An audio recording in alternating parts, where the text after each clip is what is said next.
آلہ وصحبہ وبارک وسلم صلاۃ و سلام علیک یا رسول اللہ وعلی آلک واصحابک یا حبیب اللہ نحمدہ ونصلی ونسلم علی رسولہ الکریم اما بعد فاعوذ باللہ من الشیطان الرجیم بسم اللہ الرحمن الرحیم الفصل الثانی عن معاذ قال قلت یا رسول اللہ اخبرنی بعمل يدخلني الجنہ ويباعدني من النار قال لقد سألت من امر عظیم وانه ليسير على من يسره الله تعالی علیہ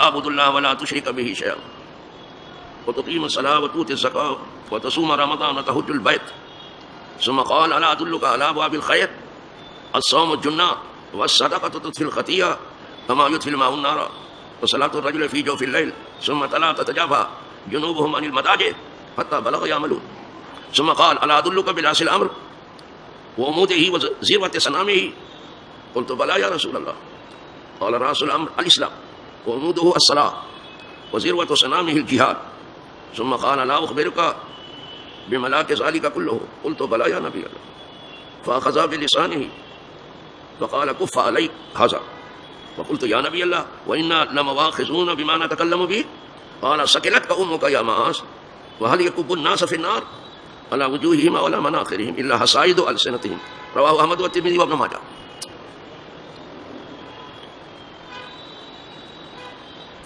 یہ حدیث پاک صاحب لولاق ایک بڑے صحابی سے، بہت بڑے صحابی سے، معاذ ابن جبل سے مروی ہے. ان کا تعلق قبیلہ خزرج سے تھا اور ابو عبداللہ ان کی کنیت تھے. 18 سال کی عمر میں انہوں نے اسلام قبول کیا اور بیعت عقبہ ثانیہ جس میں 70 آدمی تھے اس میں سے ایک معاذ بن جبل بھی تھے. یہ شرف بھی ان کو حاصل ہے. دوسری بڑی فضیلت جو بدری صحابہ کو حاصل ہے تو یہ بدر کی جنگ میں بھی تھے.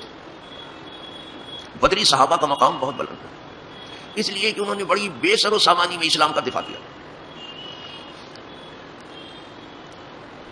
بظاہر بڑی بے بذاتی تھی، بے سر و سامانی تھی، لیکن زبردست غلبہ حاصل کیا دشمنوں پر اور ان کی کمر توڑ دی. تو بدری صحابہ میں سے بھی، اور اس کے بعد پھر جتنی جنگیں ہوئی سب میں شریک رہے.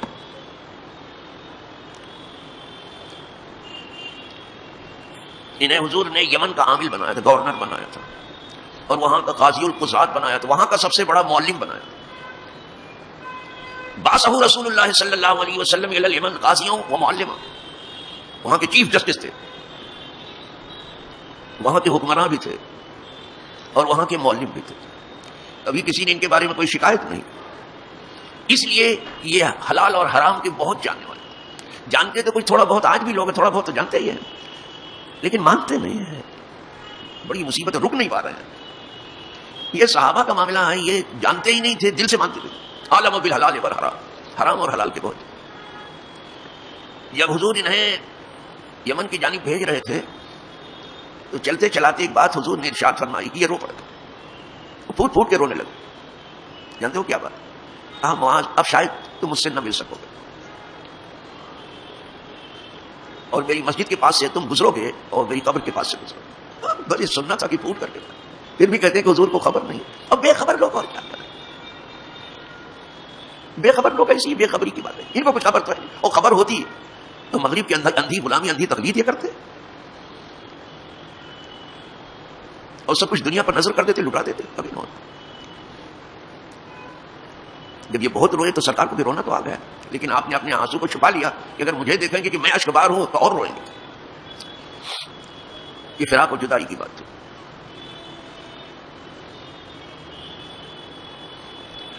حضرت عمر فاروق رضی اللہ تعالیٰ عنہ کے عہد مبارک مہد میں ان کو شام کا عامل بنایا گیا. حضرت ابو عبیدہ ابن جراح کے بعد یہ کیسے رہے ہوں گے؟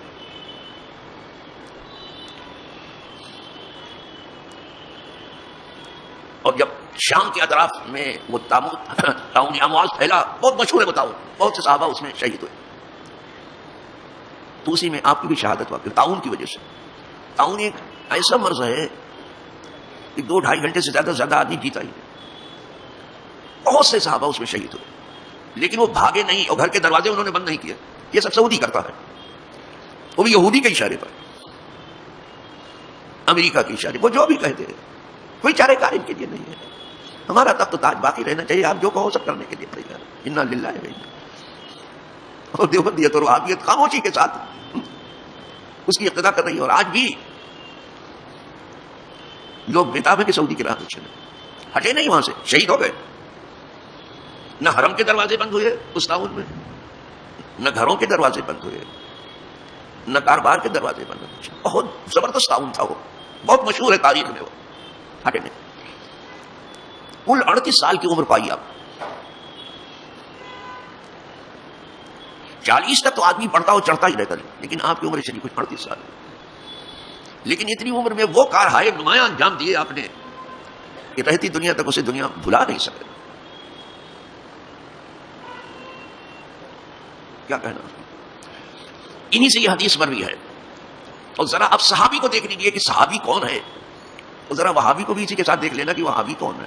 وہابی دعویٰ تو توحید ہونے کا کرتا ہے، کیا مغرب کی غلامی میں توحید آپ کو ملی ہے؟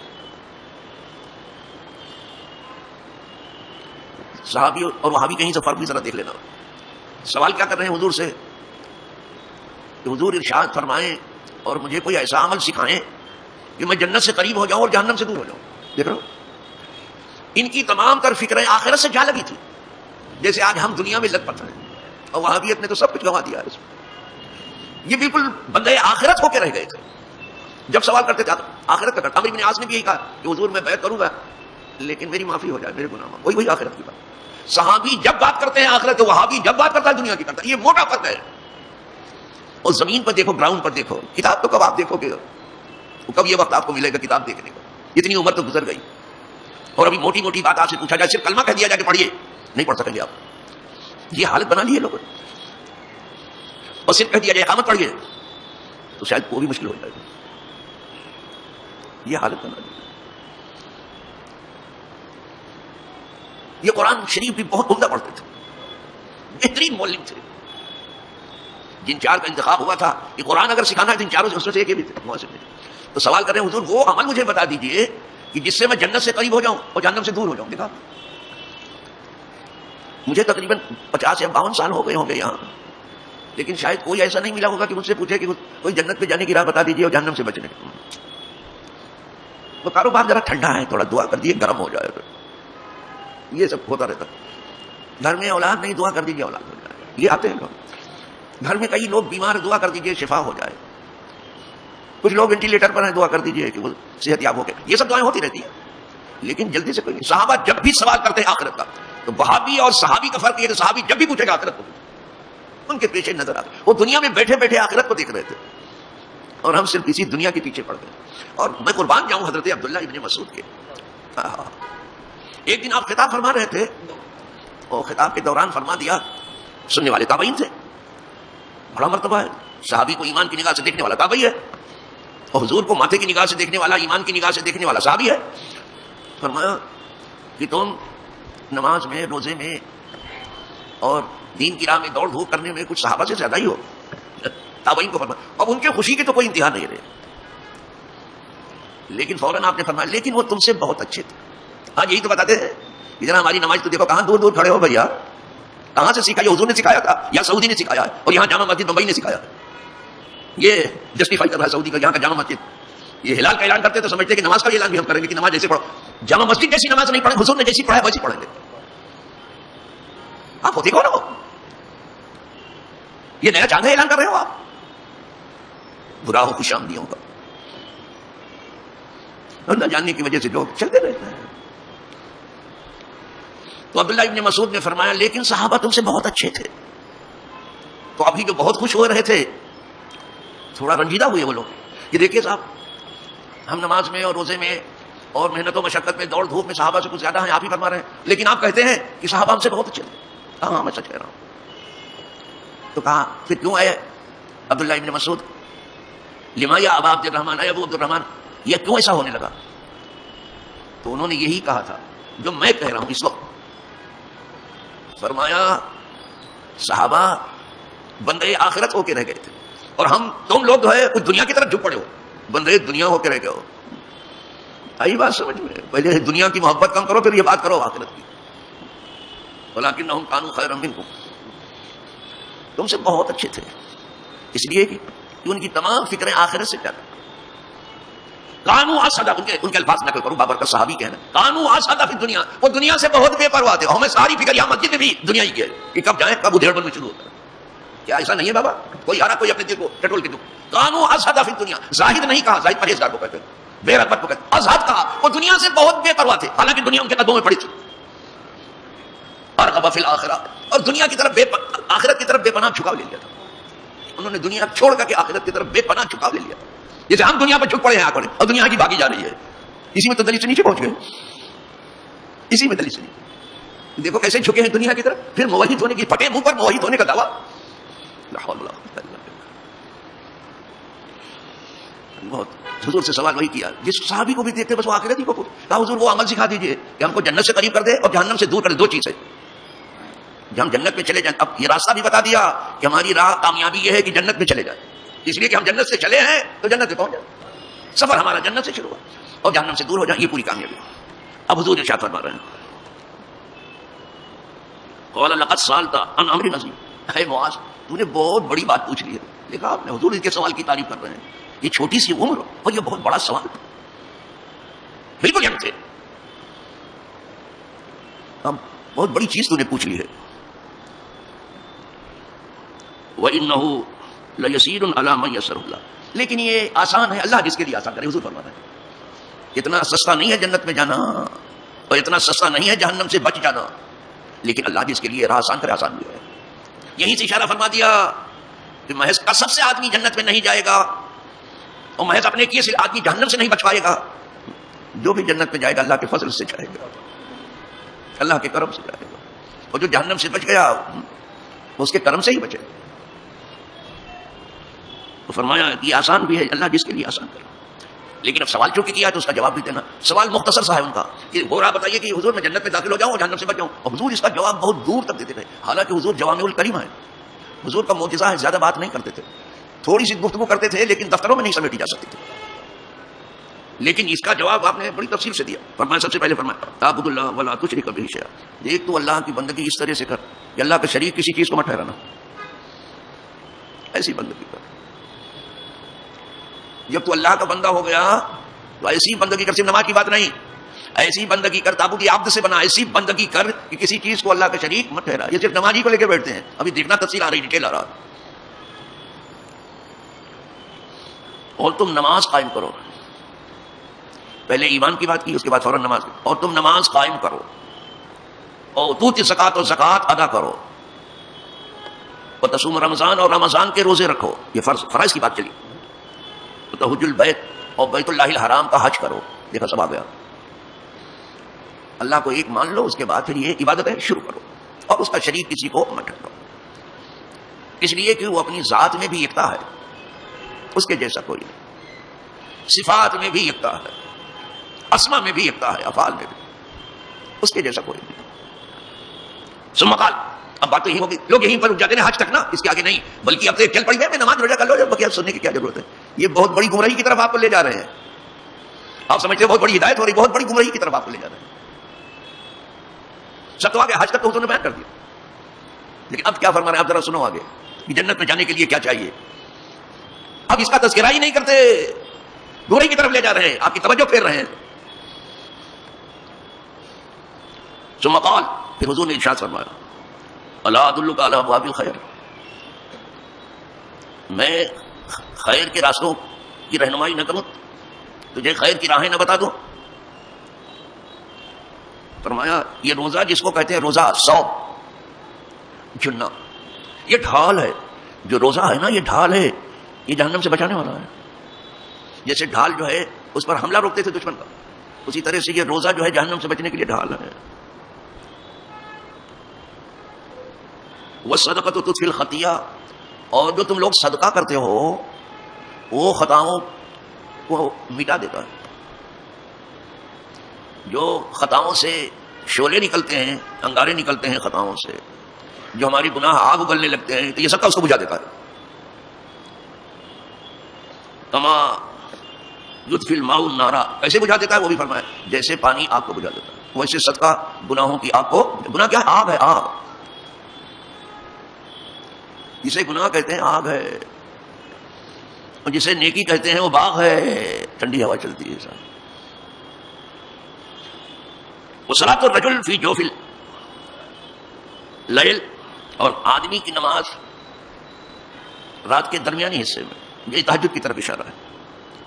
اس کے بعد حضور نے تلاوت فرمایا تتجافی جنوبہم عن المضاجع، ان کی کروٹیں جو ہیں وہ بستروں سے الگ رہتی ہیں.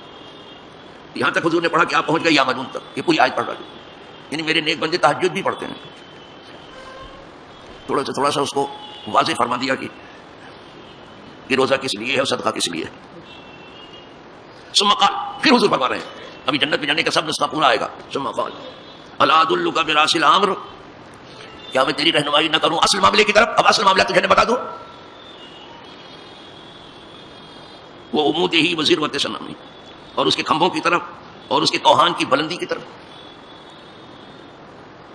قل تو بلا یا رسول، کہاں ضرور اسے بتائیے اصل معاملہ کیا ہے، اس کے کھمبے کیا ہیں، اس کی چوٹی کی اونچائی کیا ہے، ذرا وہ بھی بتا دیجیے.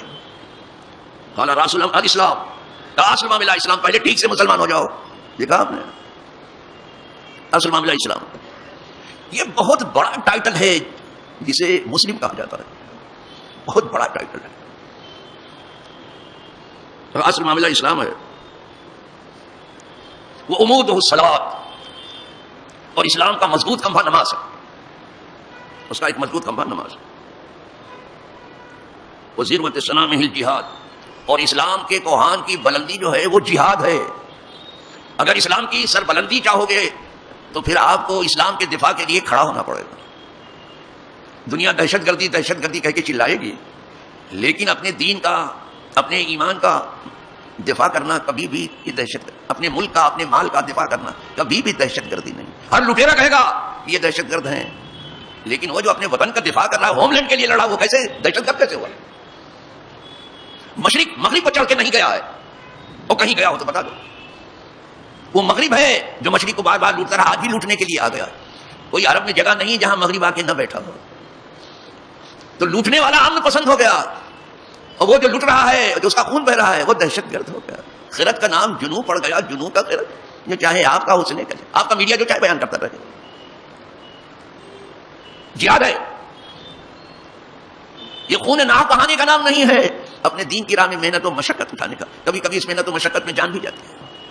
جہاد ہے، اس کی حفاظت کرو. اور یہ جہاد بھی قیامت تک جاری رہے گا. نہ کسی عادل کا عدلی سے روک پائے گا، نہ کسی ظالم کا ظلم سے روک پائے گا. لڑائیاں بھی لڑ رہے ہیں مسلمان، لیکن بس آپس میں اپنے بھائی کا گلا کاٹ رہے ہیں. یہ جہاد ذرا دیکھو، کبھی شام کے اوپر ٹوٹ پڑے، کبھی یمن پر ٹوٹ پڑے، کبھی لیبیا پر ٹوٹ پڑے، کبھی افغانستان کے پیچھے پڑ گئے، کبھی عراق کی اینٹ سے اینٹ بجا. یہ سب اپنے آدمی ہیں. اور آج بھی فلسطین کی نہیں، اسرائیل کو تسلیم کرنے کی باتیں چل رہی ہیں. کھلے عام چل رہا ہے. آنکھ آپ کی نہ کھلے تو کوئی کیا کرے گا؟ تو اگر یہ تہذیب بڑی پسندیدہ ہے آپ کی، تو ذرا دعا کر لو کہ ہم جس کے راستے پر چل رہے ہیں اسی کے ساتھ ہمارا حشر ہونا ہی ہے. آپ کس کے ساتھ چل رہے ہو؟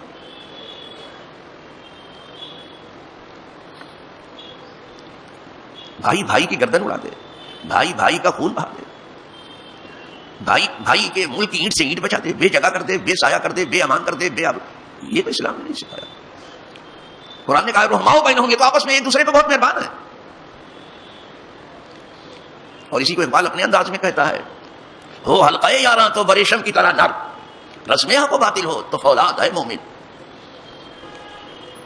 جب یگانوں کا معاملہ ہو تو مسلمان جو ہے ریشم سے بھی زیادہ نرم اور ملائم، لیکن جب حق اور باطل کی جنگ چھڑ جائے تو پھر مومن فولاد ہو جاتا ہے. لوہا نہیں کہا، فولاد کہا. لیکن سب آپس میں لڑتے ہیں تو مسجد تک آواز آتی ہے، اور غیر کوئی ڈانٹ دیتا ہے تو سانس نہیں ٹھیک سے لے پاتے. یہ سب ہو گیا. ولا حول ولا قوت، سورات ٹوٹتے رہتے، ولا حول ولا قوت الا باللہ. تو دین بلند ہوتا ہے اس وقت جب دین کی حفاظت میں سرفروشی کا جذبہ ہو. یہ حضور جہاد کو بھی فرما رہے ہیں.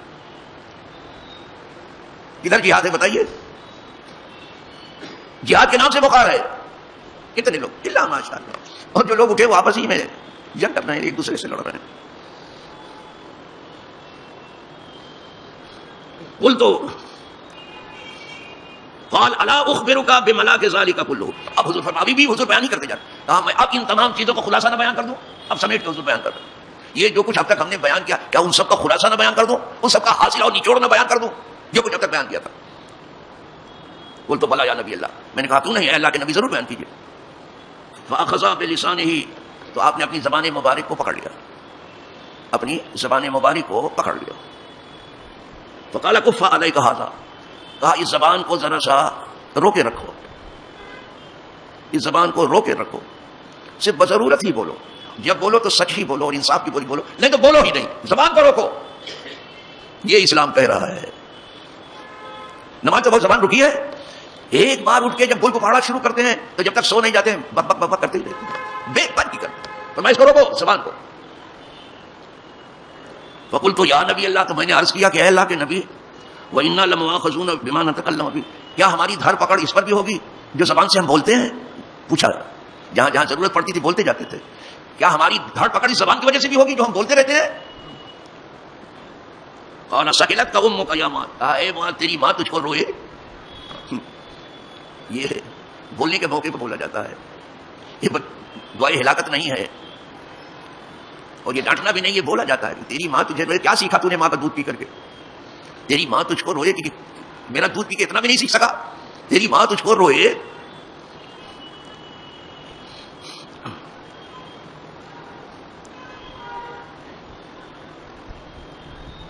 وَهَلْ يَكُبُّ النَّاسَ فِي النَّارِ عَلَى وُجُوهِهِمْ أَوْ عَلَى مَنَاخِرِهِمْ إِلَّا حَصَائِدُ أَلْسِنَتِهِمْ. اور کون سی چیز جہنم میں گرائے گی، منہ کے بل یا نتنوں کے بل؟ راوی کو شک ہو گیا کہ حضور نے وجوہ کہا یا مناخر منخر. کون سی چیز جہنم میں گرائے گی، منہ کے بل یا نتنوں کے بل؟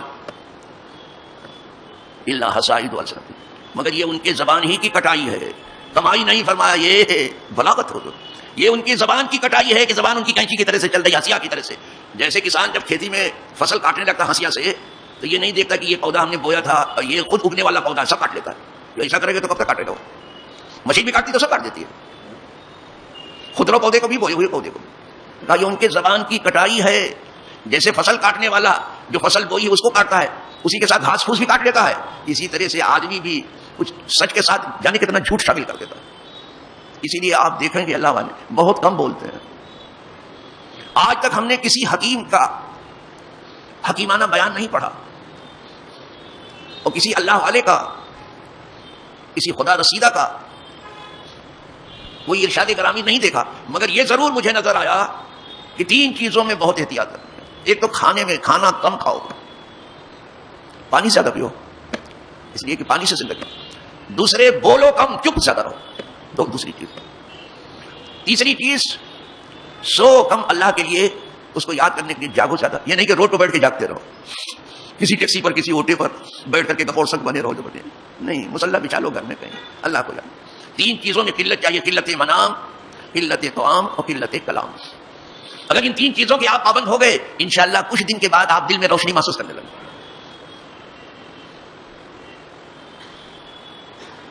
عارف رومی نے بھی بہت مبالغہ آمیز انداز میں بیان کیا ہے. کہتے ہیں چشم بندو، گوش بندو، لب بند، در نبینی نور حق بر من بخن. اپنی آنکھیں ذرا بند کرو، اپنے کان ذرا بند کرو، ادھر ادھر کی بات مت سنو، اور اپنے دونوں ہونٹ بند کرو. اس کے بعد بھی اگر دل میں امڑتا ہوا نور نہ دیکھو تو ہنس لینا میرے اوپر جتنا چاہے، بڑی دعوے کرے، تو زبان کو بند کرو. یہ حضور نے فرمایا. کفا علیک لسانک، اپنی طرف. ہم نے دیکھا ہے وہ جلدی سے بولتے ہی نہیں. اور کتنے لوگ ایسے ہیں کہ بڑھ بڑھ بڑھ بڑھ بھگ بھگ بھگ چھک جاتے ہیں، کہتے ہیں ٹائم پاس کرنا. ٹائم کہاں رکا ہوا ہے کہ اس کو پاس کرو گے؟ الحمدللہ رب العالمین. فصل ثانی کی ہے، پہلی حدیث گزری، اور یہ الحمدللہ باب الایمان سے ہے. یہیں سے ایمان مضبوطی لے گا آپ کا. خدا کرے جب باب الایمان سے ہو کے گزر رہے ہیں، ہم سب کا ایمان مضبوط ہو جائے. بہت سی چیزیں ابھی آپ کے سامنے آئیں گی باب الایمان سے، اور میں چونکہ حدیث پڑھی تھی اور میں نے چاہا کہ تھوڑا سا اسے کھول دیا جائے، اس لیے وقت لے لیا. ورنہ میں ایک ایک حدیث ہی پڑھنے کی کوشش کروں گا، دھیرے دھیرے چلوں گا، اور دھیرے ہی دھیرے چلنا. لیکن دعا کرتے چلو کہ ہم باب الایمان سن رہے ہیں، سمجھ رہے ہیں، خدا کرے ہمارا سب کا دل ایمان سے مالا مال۔ اللہ ایمان کے ساتھ رکھے دنیا میں جب تک رکھے، ایمان پر خاتمہ ہو جب ہو، اور ایمان کے ساتھ دفن ہو جب دفن ہو، اور ایمان والوں کے پاس دفن ہو جب بھی دفن۔ اللہ یہ دعا قبول فرما لے۔ وآخر دعوانا الحمدللہ رب العالمین۔ الفاتحہ۔